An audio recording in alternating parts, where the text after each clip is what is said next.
प्यारे देशवासियों, नमस्कार। आज मैं आपके साथ ये एक मानसिकता जो है हमारी सरकार की जनता के प्रति, उसके बारे में आपसे बात करना चाहूँगा। मानसिकता आप देखिए, माहौल, हर किसी को इन्होंने गुलाम बना रखा है। सारी संवैधानिक संस्थाएं गुलाम बना दी हैं। कोई भी आज इंडिपेंडेंट तरीके से काम कहीं भी नहीं हो रहा है। किसी भी संवैधानिक संस्था में आप सीबीआई देख लीजिए, ईडी देख लीजिए, इनकम टैक्स देख लीजिए, और आप बाकी जैसे इलेक्शन कमीशन ऑफ इंडिया है, कोई भी देख लीजिए, हर जगह इन्होंने नाजायज कब्जा किया हुआ है। ये टोटल तानाशाही है, जबकि तानाशाही की हमारे देश में कोई जगह है नहीं। अब एक और गंभीर सवाल खड़ा हो गया है, क्या विज्ञान ने भी आत्मसमर्पण कर दिया है इस तानाशाह सरकार के सामने? विज्ञान भी क्या नतमस्तक हो गई है? आप देखिए, महाकुंभ का मेला चला है, और महाकुंभ का मेला इस साल का सच में बहुत ही दर्द देके गया है, बहुत ही दर्द देके। देखिए, एक शुद्ध और पवित्र ये आयोजन होता है, लेकिन उसमें कितने दर्द मिले हैं, कितने दुख मिले हैं। जिन्होंने अपने परिवार के आदमियों को खो दिया, एक नहीं कई कईयों को खो दिया है, क्या उनके लिए ये स्नान ये शुभ था? उनके ऊपर क्या गुजरी है ये वही जानते हैं। बहुत बड़ी बड़ी छाप ऐसी छोड़ी हैं, इतने लोग मारे गए हैं जिसकी आंकड़ा तक सरकार को देने में शर्म आई है। कितनी नाकाबिलियत है सरकार की। यानी सरकार को कोई फिक्र नहीं है, कोई चिंता नहीं है, देशवासियों के प्रति इनकी कोई जिम्मेवारी है ही नहीं। और अब आपको ध्यान होगा, जो जब वहां स्नान किया जा रहा था तो वहां जो जल था उसकी रिपोर्ट आई थी कि वो नहाने लायक नहीं है, और वो रिपोर्ट किसी और की नहीं थी, अरे गहरे नथु खैरी की नहीं थी। सेंट्रल पॉल्यूशन कंट्रोल बोर्ड, जो कि सरकारी संस्था है, इनकी रिपोर्ट थी। नेशनल ग्रीन ट्राइब्यूनल ने उनको टास्क दिया था। उन्होंने पूरा इंस्पेक्शन किया, जांच की, और आकर के मतलब माननीय नेशनल ग्रीन ट्राइब्यूनल को सबमिट की अपनी रिपोर्ट, और उसमें साफ साफ लिखा था कि जल जो है संगम का या महाकुंभ का जो जल है वहाँ, वो स्नान के काबिल नहीं है। उसमें काफ़ी चीज़ें बताई थी, मलमूत्र वगैरह, ये काफ़ी चीज़ें, इतनी गंभीर रिपोर्ट थी।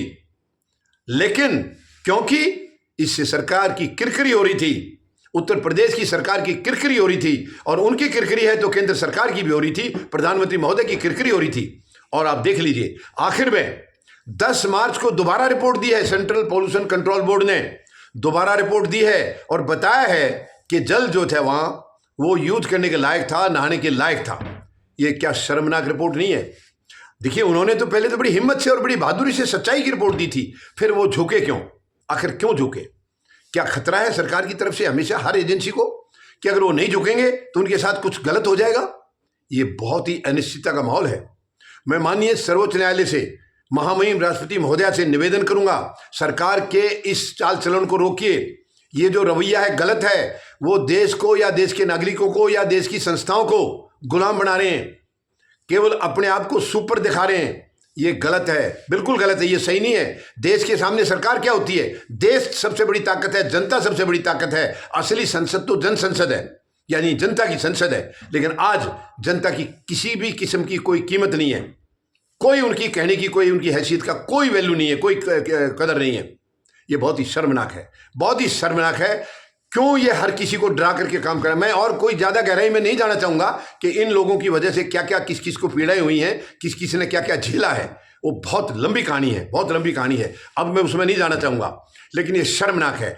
आप देखिए, नई दिल्ली स्टेशन पर जो हादसा हुआ था वो सरकार की नाकामी थी, टोटल फेलियर थी। रेल मंत्रालय की फेलियर थी। लेकिन रेल मंत्री आज भी सीना तान करके बैठे हैं अपने पद के ऊपर। क्या वो वहां बैठने के लायक हैं? क्या प्रधानमंत्री महोदय ने कोई अपनी नैतिकता दिखाई कि जो आदमी बार बार फेल हो रहा है, जो इंसान बार बार फेल हो रहा है, क्या वो मंत्री पद पर रहने के लायक है? कितने हादसे हुए इनके टाइम में, लेकिन कोई मतलब नहीं है, कोई दिक्कत नहीं है। जनता मर रही है ना, जनता जा रही है, नुकसान जनता का हो रहा है, इनका क्या हो रहा है? देश का नुकसान हो रहा है। वो सीना तान कर रेल मंत्री बैठा है, उसको हटाया नहीं गया।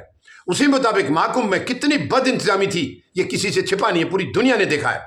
लेकिन उत्तर प्रदेश के मुख्यमंत्री अपना सीना ठोकने में लगे रहते हैं, अपनी कमर थपथपाने में लगे रहते हैं। और क्योंकि सेंट्रल पॉल्यूशन कंट्रोल बोर्ड की रिपोर्ट उनके खिलाफ थी, उनकी जो कारनामों की कारगुजारी का जो है उसने उजागर किया था, इसलिए उन पर दबाव डाल के, मैं तो यही कहूँगा, वो रिपोर्ट कैसे बदल गई अभी? क्या पहले में नशे में थे ये लोग? वैज्ञानिक जो थे क्या नशे में थे जो रिपोर्ट दी? क्या उस वक्त अपने धर्म का पालन नहीं किया, या अब अपने धर्म का पालन नहीं किया, जो कि सरकार के मुताबिक रिपोर्ट बना के दे दी? ये बहुत ही शर्मनाक है और दुखद है। अगर हर एजेंसी हर कोई इस तरीके से सरेंडर करेगा, एक मतलब नाकामी सरकार की को है उसको छुपाते रहेंगे, ये बहुत ही शर्मनाक है। सरकार एक व्यवस्था के लिए होती है, सरकार देश की मालिक नहीं। मैं बार बार बताता रहा हूं, मालिक देश की जनता है, हम लोग हैं सब, वो मालिक नहीं है। उनको केवल देखिए, अब जितनी हमारी जनसंख्या है, सबको अपना अपने हक का कानून बनाने का अधिकार है, अपने लिए अपने हितों की रक्षा करना, लेकिन इतने लोग कहां बैठेंगे, प्रशासन कैसे चलेगा? इसलिए एक व्यवस्था दे रखी है कि ये 10 लाख या 15 लाख के ऊपर एक प्रतिनिधि होगा, वो उनकी सबकी तरफ से आवाज उठाएगा और वो सब इस तरीके से काम। लेकिन वो जब वहां पहुंच गया तो वो देश का मालिक बन जाता है, वो शहनशाह बन जाता है, तानाशाह बन जाता है। वही हो रहा है आज देश में, ये शर्मनाक है। हमें इसका संज्ञान लेना होगा। मैं माननीय सर्वोच्च न्यायालय से, क्योंकि वो कस्टोडियन हैं हमारे संविधान के और हर चीज की यानी निगरानी के वो जिम्मेवार हैं, सरकार के गलत फैसलों को वो पलट सकते हैं, उनको अधिकार दिया हुआ है। महामहिम राष्ट्रपति महोदया से भी मैं निवेदन करूंगा, सरकार की जो कारनामे है, जो काम करने का तरीका है वो गलत है, उसको कृपया आदेश दें सरकार को, अपने कामकाज को सुधारें। यानी अपनी नाक ऊपर रखना है, चाहे वो कितने भी गलत हैं सरकार में या कितने भी नाजायज काम करते हैं, कुछ भी करते हैं, मगर अपनी नाक ऊपर रखना है। ये शर्मनाक है। सच्चाई तो सच्चाई है, क्यों सच्चाई को दबाया जा रहा है?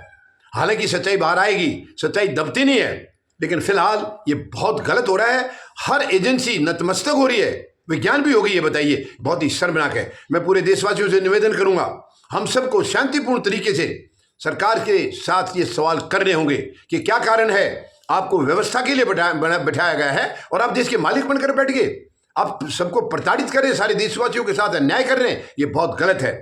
हम सबको आगे आना होगा, शांतिपूर्ण तरीके से सरकार को बताना होगा। अगर वो नहीं समझती है तो सरकार को हमें बदलना होगा और इसके अलावा कोई रास्ता नहीं है, क्योंकि गलत लोगों को हम कब तक झेलेंगे, कैसे झेलेंगे? आज सरकार में पिछले 11 साल से जो हो रहा है, मैं किसी के ऊपर दोष नहीं लगा रहा हूं, आरोप नहीं लगा रहा हूं, सबके सामने है, सबके सामने है। गरीब को क्या दिया इन्होंने, मजदूर को क्या दिया, किसान को क्या दिया, जवान को क्या दिया, सबके सामने है। देश आज कहां से कहां पहुंचा दिया, भुखमरी के कगार पर पहुंचा दिया। बेरोजगारी इतनी, मतलब बिल्कुल समझ लो सारी हदें पार हो गई हैं। क्या हालत हो गई है देश की, आर्थिक व्यवस्था हमारी क्या है आज, इनको कोई फिक्र नहीं है। देश पर कर्जा बढ़ता जा रहा है, देश पूरी तरह से कर्जे में दब चुका है। ये बहुत ही गंभीर स्थिति है और क्योंकि हम लोग देश के मालिक हैं, हम अपने घर को, अपने परिवार को कैसे बर्बाद कर सकते हैं? ये देश हमारा घर है, ये देश हमारा परिवार है। इसलिए पूरे देशवासियों को मैं निवेदन करता हूं, हमें आगे आना होगा, सरकार से सवाल करने होंगे और अगर ये काबिलियत नहीं दिखाती है या काम ढंग से नहीं करते तो इन्हें बदलना होगा। इसके अलावा हमारे पास कोई रास्ता नहीं है। धन्यवाद। जय जवान, जय किसान, जय हिंद।